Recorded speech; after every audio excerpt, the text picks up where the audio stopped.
Hello students, let's continue our chapter and we were studying about transportation, the third life process. हम human being के अंदर जो transportation होता है वो पढ़ चुके हैं. आज हम पढ़ेंगे प्लांट्स के अंदर ट्रांसपोर्टेशन कैसे होता है. ठीक है, तो ट्रांसपोर्टेशन क्या होता है आपको पता ही चल चुका है. यहाँ तक कि जो भी हम न्यूट्रिशंस लेते हैं उसका जो पूरी बॉडी है उसके अंदर जाना, ठीक है, ये होता है ट्रांसपोर्टेशन. लेकिन हमारे पास एक ऑर्गन था जो कि काम कर रहा था पंपिंग का, दैट वाज ह्यूमन हार्ट. लेकिन यहाँ पर कोई भी ह्यूमन हार्ट नहीं है. तो यहाँ पर कौन ये काम करता है और कैसे करता है, तो सबसे पहले इसकी ज़रूरत क्या है ये हम जान लेते हैं. तो देखो, फोटोसिंथेसिस में हमने पढ़ा है कि जो भी रॉ मटेरियल्स इस्तेमाल होते हैं तो CO2 वगैरह जो भी है वो तो वो ले लेता है पत्तियों से. But what about some other raw materials like water, minerals जैसे कि नाइट्रोजन और फॉस्फोरस है जो कि सोइल के अंदर पाए जाते हैं. तो वो कैसे फोटोसिंथेसिस प्रोसेस का हिस्सा बन पाते हैं, और वो जो रूट्स हैं, जो सोइल है वहाँ से लीव्स, क्योंकि we know that leaves are the kitchen of plant, तो वो लीव्स तक कैसे पहुँचती है. ठीक है, तो ये कौन पहुँचाता है और इसका और किस तरीके से पहुँचाता है वो सब हम पढ़ेंगे इस चैप्टर में. देखो, तो ये होता है, करता कौन है, ये करते हैं रूट्स. और रूट्स जिस प्रोसेस से करते हैं वो प्रोसेस होती है डिफ्यूज़न आपको पता ही है, the movement of a substance from higher concentration to lower concentration. अच्छा, एक चीज़ यहाँ पर नोट करने की, the distance between soil contacting organ and chlorophyll containing organ are small. मतलब अगर रूट्स में और पत्तियों में अगर डिफरेंस कम है, हाइट का डिफरेंस अगर कम है तो डिफ्यूज़न ईजिली हो जाएगा. लेकिन टॉल ट्रीज़ हैं, जैसे टॉल ट्रीज़ के अंदर क्या होता है, रूट्स और जो लीव्स हैं उनका डिफरेंस बहुत ज़्यादा हो जाता है. तो उस केस के अंदर डिफ्यूज़न जो प्रोसेस है वो भी मुश्किल से होती है. तो उनके अंदर किस तरीके से उनके एनर्जी रिक्वायरमेंट्स पूरे होते हैं, तो ऑब्वियसली उसके लिए भी कोई ट्रांसपोर्टेशन सिस्टम चाहिए. तो क्योंकि सिर्फ diffusion is not enough to fulfil the energy requirement of a plant और ए ट्री, तो उसके लिए क्या चाहिए है, एक ट्रांसपोर्टेशन सिस्टम हमें चाहिए. ठीक है, देखो हमें पता है कि energy needs differ between different body. हर एक जो भी बॉडी डिज़ाइन है, हर एक की एनर्जी की जो ज़रूरत है वो अलग अलग है. ठीक है, like plants, animals and we human being, हम तीनों की एनर्जी रिक्वायरमेंट, एनर्जी नीड है वो सब अलग अलग है.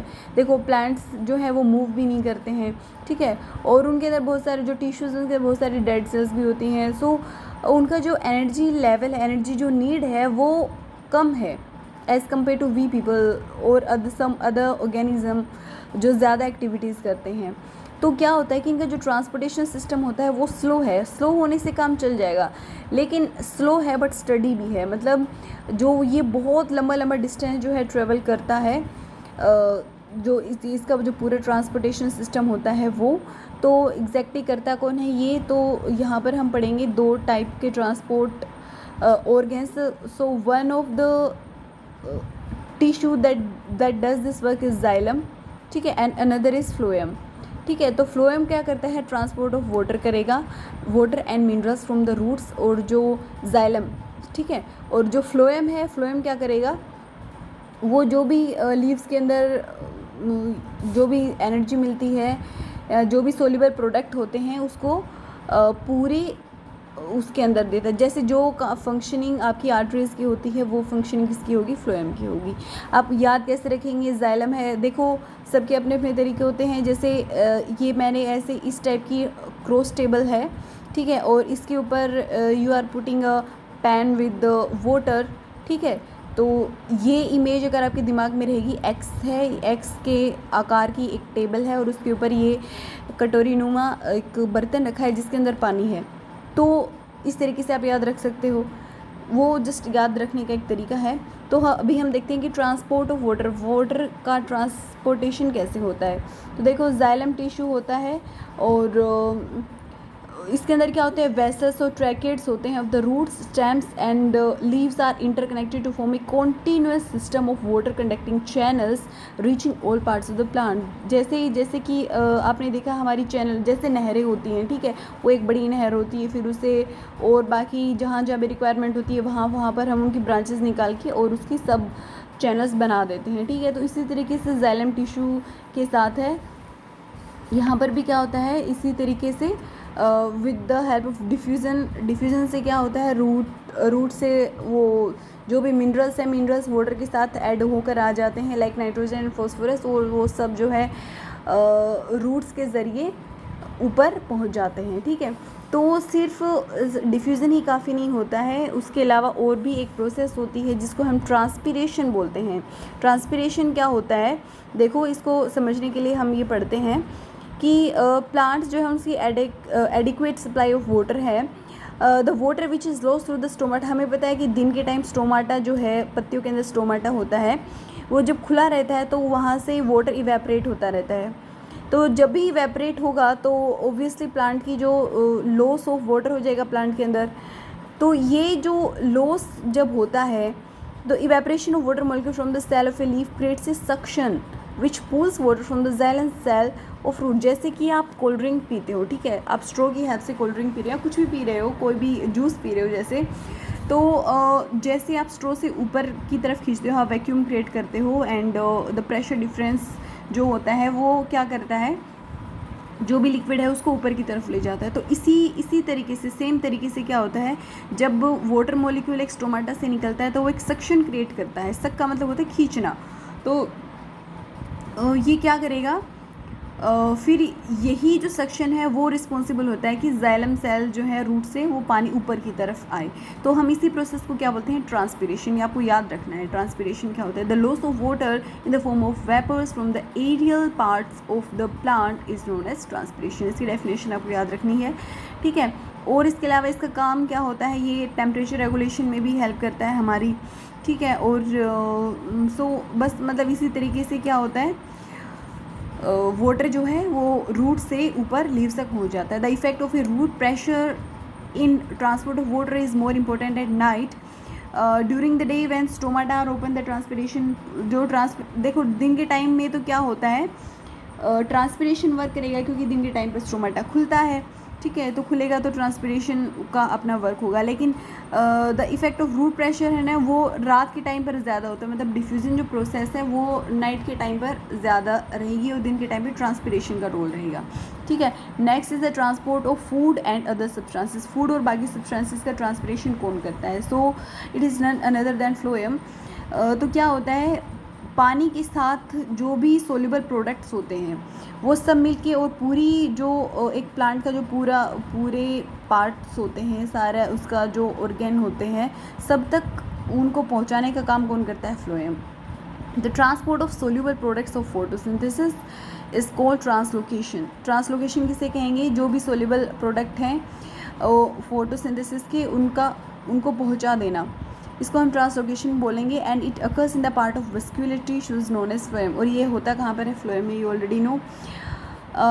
देखो इसके अलावा फ्लोएम क्या करता है, फोटोसिंथेसिस के प्रोडक्ट्स के अलावा अमीनो एसिड और बाकी और जो सब्सटेंसेस है उनको भी ट्रांसपोर्ट करने का काम करेगा, ठीक है। और ये करती क्या है फिर ये काम, they do the working of storage organ of root, fruits, seeds and to growing organ. जैसे नए नए ऑर्गन, जैसे कि एक टहनी है उससे फर्दर और टहनियाँ वगैरह वगैरह, तो ये सारे काम जो है वो इसी वजह से हो पाते हैं। The translocation of food and other substances take place in sieve tubes with the help of adjacent companion cells both in upward and downward direction, ठीक है, दोनों अपवर्ड और डाउनवर्ड डायरेक्शन में होता है, ठीक है। तो अभी हम एक बार थोड़ा सा जानते हैं फ्लोएम के बारे में। और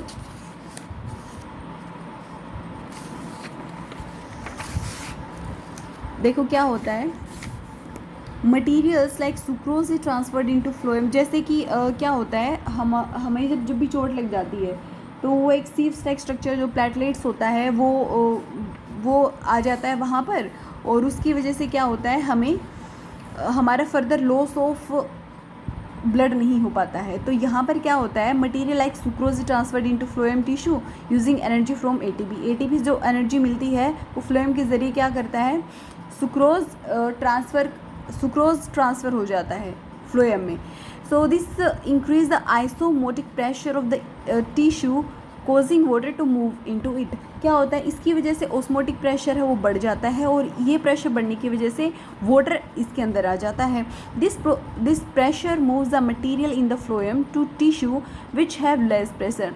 तो आपको पता ही है लेस प्रेशर के एरिया में आएगा, तो ये जो प्रेशर होता है ये वो जो मटेरियल है उसको मूव कराता है फ्लोएम के अंदर, ठीक है, कहाँ पर, जहाँ पर लेस प्रेशर है वहाँ. This allows the phloem to move material according to plants need. तो जहाँ भी प्लांट की नीड होगी, जैसी भी नीड होगी, वैसे ही फ्लोएम उसको मतलब वहाँ तक पहुँचा देगा. वट एवर द न्यूट्रिशंस और whatever the soluble products are there. चाहे वो, जैसे कि देखो एग्जाम्पल दिया है, जैसे in spring sugar stored in root और स्टेम. जो शुगर स्टोर होती है रूट्स में या फिर स्टेम टिश्यूज़ में, वो कहाँ जाएगी, बर्ड्स के अंदर जाएगी, क्योंकि स्प्रिंग के टाइम पे बर्ड्स जो हैं वो बढ़ रहे होते हैं. तो वो जो एनर्जी है वो किस में इस्तेमाल होगी, उनका बर्ड्स की फॉर्मेशन में.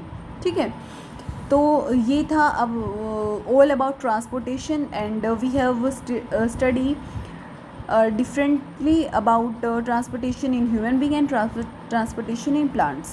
So these are some questions related to transportation and I hope you could answer all these questions. If you do not if you couldn't answer this question, you can ask me. And that's it for today. Next we shall study about excretion.